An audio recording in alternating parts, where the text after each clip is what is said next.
ето, това е хубавия път. За този път искат винетки. Глоджево, Ветово, 21 км.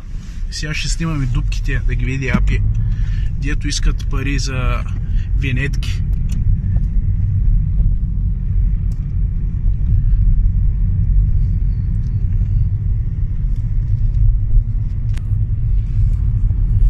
Ето, за сега пътя е добре.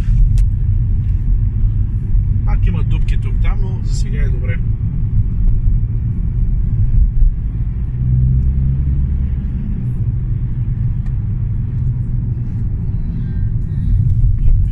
И от тук почват вече дупките.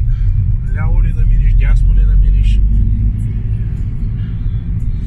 Сега от тук нагоре започват вече.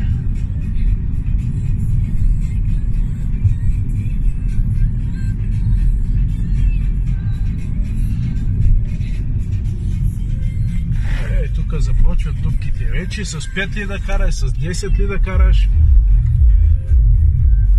Звъннахме на Апи Разград. Не знаели за пътя Кубрат Глоджево, че имало дупки. Не са получили такъв сигнал. Тия дупки го има от 10 години сигурно, ама те не знаят за тия дупки тук. Винетки искат иначе за този път. Къде е пътя?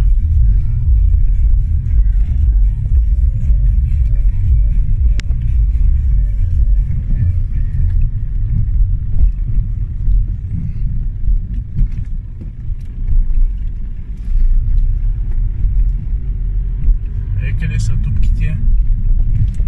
С колко да караме, не знам, на тия дупки.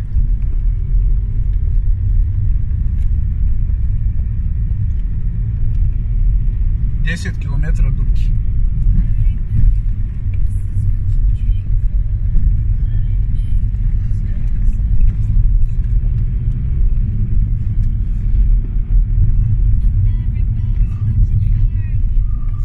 Тук ще спука.